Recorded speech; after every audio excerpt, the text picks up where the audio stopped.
أعوذ بالله من الشيطان الرجيم بسم الله الرحمن الرحيم إنما يريد الله ليذهب عنكم الرجس أهل البيت ويطهركم تطهيرا صدق الله العظيم غوث أعظم ممني بسر سما مددي قبلة مددي كعبة مددي انتظار کرم تستمنی عینی لا اے خدا جو خدا بن خدا کا مددے بکردہ بے بلا اتار پشتی وی خاموش اسکارات پشتی محق کے خواجہ عثمان ہارون مدد کن یا معین الدین چشتی مدد کن یا معین الدین چشتی مدد کن یا معین الدین چشتی نہایت ادب اور احترام کے ساتھ اپنے اور ساری کائنات کی مرکز عقیدت انیس بے کساں چارہ ساز درد منداں ہم غریبوں کے غم گسار ہم فقیروں کی ثروت شہر یار ارم تاجدار حرم و بہار شفاعت شب اسرا کی دنیا موشے بزر جنت دانائے سبل مولائے کل خلق الرسل خسرو خوباں سیاحی لامکاں وجہ الفقاں درد اللہ مکنون سر اللہ مخنون عالم ما کانا وما یکون آبو دل انبیاء جانو دل اسفیاء مطلع ہر سعادت مقتع ہر سیادت خلاصہ کائنات فخر موجودات حضور احمد مجتبی محمد مصطفیٰ ارحمنا خدا صلی اللہ تعالی وآلہ وصحبہ وبارک وسلم کی بارگاہ بے کس پناہ میں جس طریقے سے پڑھا بلند آواز سے میرے ساتھ پڑھیں الصلاۃ والسلام علیک یا رسول اللہ الصلاۃ والسلام علیک یا رسول اللہ الصلاۃ والسلام علیک یا نبی اللہ الصلاۃ والسلام علیک یا نبی اللہ الصلاۃ والسلام علیک یا حبیب اللہ الصلاۃ والسلام علیک وعلى آلك وأصحابك يا نور الله صلى الله تعالى عليك وسلم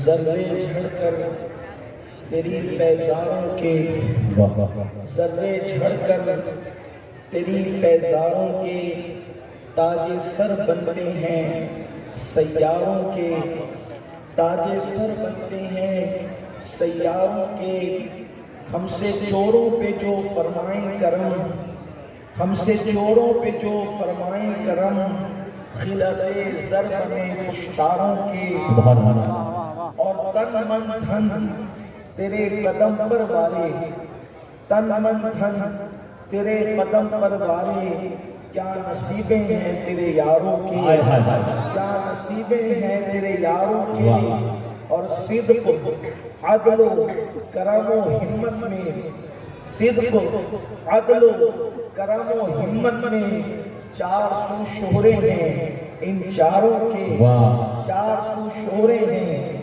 ان چاروں کے اور بحر تسلیم علی میدان میں بحر تسلیم علی میدان میں سر جھکے رہتے ہیں تلواروں کے سر جھکے رہتے ہیں تلواروں کے اور کیسے آقاؤں کا بندہ ہوں رضا کیسے آقاؤں کا بندہ ہوں رضا بول والے میری سرکاروں سبحان اللہ سبحان اللہ بول والے میری سرکاروں کے اور کیا بات رضا اس چمنستان کرم کی کیا بات رضا اس چمنستان کرم کی زہرا ہے کلی جس میں حسین اور حسن پھول آج کی یہ محفل شان پنجتن پاک کے حوالے سے اور اصلاح عقائد و اعمال کے حوالے سے انعقاد پذیر ہے اسی مناسبت سے میں نے آیہ تطہیر کی تلاوت کرنے کا شرف حاصل کیا ہے، میرا اللہ اس کے متعلق مجھے حق کہنے اور آپ تمامی خواتین و حضرات کو حق سن کر اس پر عمل کرنے اور اسے عام کرنے کی توفیق عطا فرمائے۔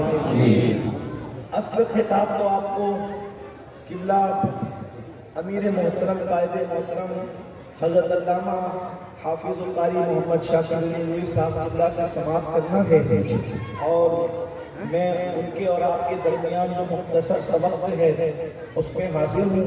انشاءاللہ آپ حضرت سے خطاب تفصیلی سماعت فرمائیں گے۔ وہ جتنے وقت میں تشریف لاتے ہیں تھوڑی دیر کے لیے حاضر آیا ہوں۔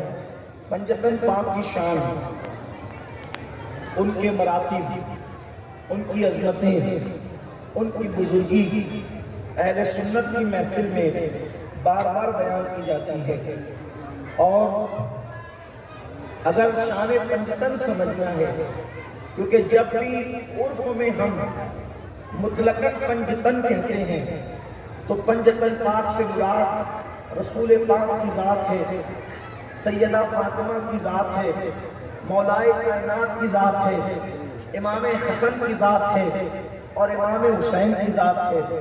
جب بھی سنی پنجتن پاک کہتا ہے تو یہ 5 مبارک تن مراد لیے جاتے ہیں۔ ان کی بڑی شان ہے اور آپ نے بار بار سنا ہے، بلکہ راتیں ختم ہو جائے، ذاتیں ختم ہو جائے، لیکن شان پنجتن ختم نہیں ہو سکتی۔ اس کی وجہ کیا ہے؟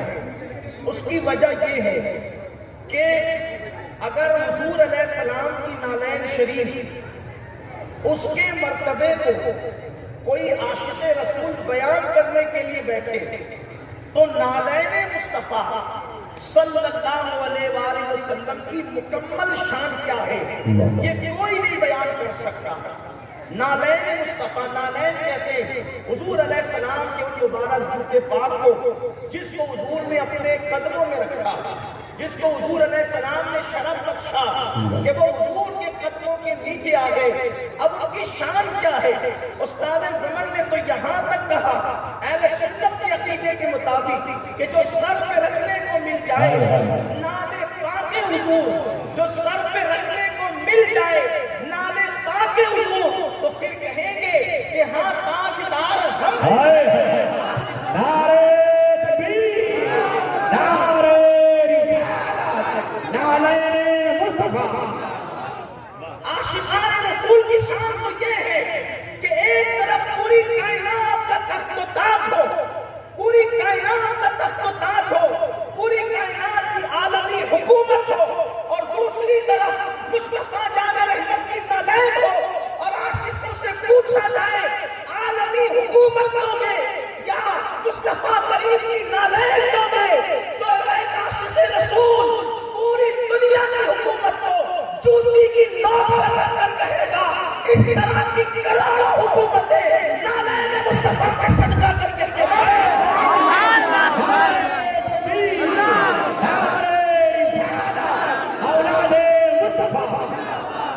اور یہ نالین کی عظمت صرف اہل سنت نہیں بیان کرتے، بلکہ جو اہل سنت سے نکل گئے انہوں نے بھی بیان کیا۔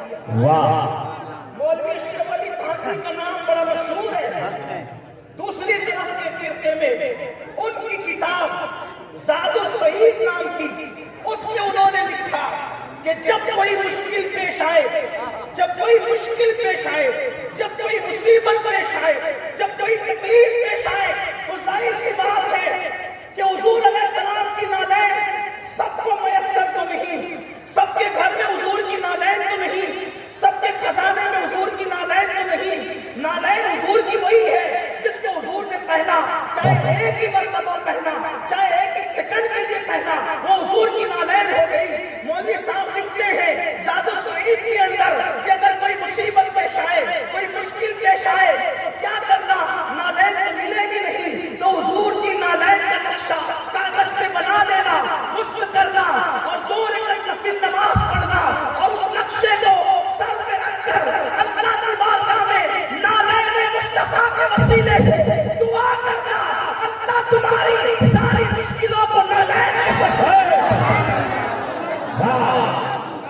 حضور کی نالین کے صدقے آسان کر دے گا. مجھے بتاؤ وہ نالین نہیں ہے, نقشے نالین ہے. وہ نالین نہیں, نقشے نالین ہے. تو پھر پلٹ کے کوئی بار کر سکتا تھا. جب نقشے نالین مشکل کشا ہو سکتا ہے تو کیا نالین والا نبی مشکل کشا نہیں ہو سکتا؟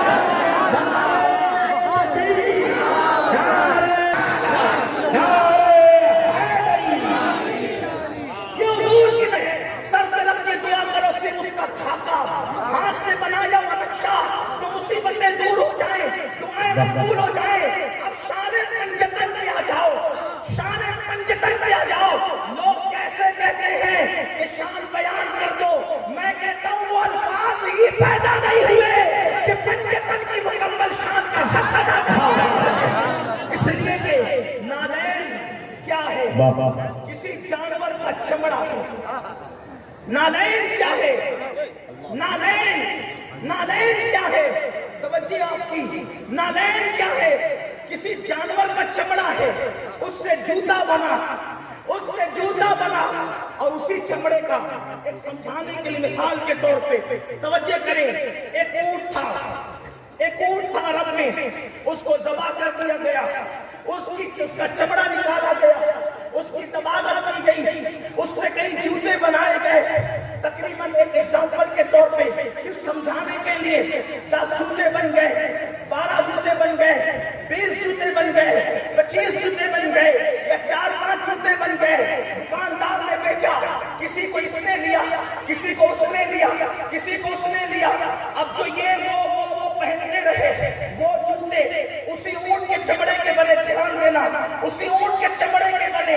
اور پھر وہ کبھی نجاست میں گئے, کبھی گلاست میں گئے, کبھی گندگی میں گئے, کبھی کہیں گئے, لیکن اونٹ ایک ہی تھا, اس کا چمڑا ایک ہی تھا. دباغت کی گئی, 4 جوتے بنے, 3 اس نے خریدا, پتہ نہیں کہاں گئے. اس پہ پیر مارو کوئی فتویٰ نہیں لگتا, اس کو پیر سے کھسکا دو کوئی فتویٰ نہیں لگتا, اس کو اٹھا کر پھینک دو کوئی فتویٰ نہیں لگتا. لیکن 4 بنے تھے. ایک میں سے کسی عاشق رسول صحابی نے اس کو ایک خرید کے اللہ نبی کے سامنے رکھا. اس کی سرکار اپنی حلال کمائی سے, محنت کی کمائی سے حضور کے لیے نظر لایا ہوں. حضور علیہ السلام نے ایک مرتبہ اس کو پہن لیا. اب اللہ چونکہ ایک بار پہنا, فتاوی لنگیری میں ہے, جو اس نالین کو جس کو حضور نے پہن لیا, حضور کی نالین, اب اس کو کوئی حقارت سے جھگڑی کہے, معاذ اللہ, کیا کہے, حقارت سے جھگڑی, ایک بار پہنا, چند سیکنڈ کے لیے پہنا, وہ ہو جائے گا کافر. حضور کی نالین کی توہین کی, کافر ہو جائے گا. وہ 3 کی تو ایک ہی اونٹ کے چمڑے سے 4 بنی تھی, 3 کو کہاں پھینکا, کچھ نہیں ہوا. لیکن یہ ایک نالین, اس پر ایمان اور کفر کا فیصلہ ہو رہا ہے. احترام کرنے والے مومن, بے ادبی کرنے والے کافر. یہ میں نہیں کہہ رہا ہوں, یہ امام احمد رضا کی بات ابھی نہیں پیش کر رہا ہوں. ان سے پہلے اورنگزیب کے دور میں 500 ہندوستان کے متبحر سلیکٹڈ علماء نے مل کر ایک کتاب لکھی جس کا نام فتاوی عالمگیری ہے. اس میں یہ مسئلہ موجود ہے, یعنی اس دور کے ہندوستان کے سب سے بڑے 500 مفتیوں نے ڈیبیٹ کیا آپس میں, ایک دوسرے سے گفتگو کی, بحث کی. اس کے بعد متفق طور پر یہ لکھا کہ حضور کی نالین کی توہین کرنے والا کافر ہو جاتا ہے. اللہ اکبر. اب اندازہ کرو, توہین کرنے والا کافر, تعظیم کرنے والا. پنجتن پہ پھر آتا ہوں, لیکن ایک بات آپ سے, عبداللہ ابن مسعود بڑی ہستی صحابہ میں, معلم کائنات, معلم امت ان کو کہا گیا, معلم امت کے معلم ابن مسعود, عبداللہ ابن مسعود. مولا علی کہتے تھے جس محفل میں عبداللہ ابن مسعود موجود رہے گا کسی دوسرے کو مسئلہ بتانے کی اجازت نہیں دیتا. میرے نبی نے فرمایا میری امت کے لیے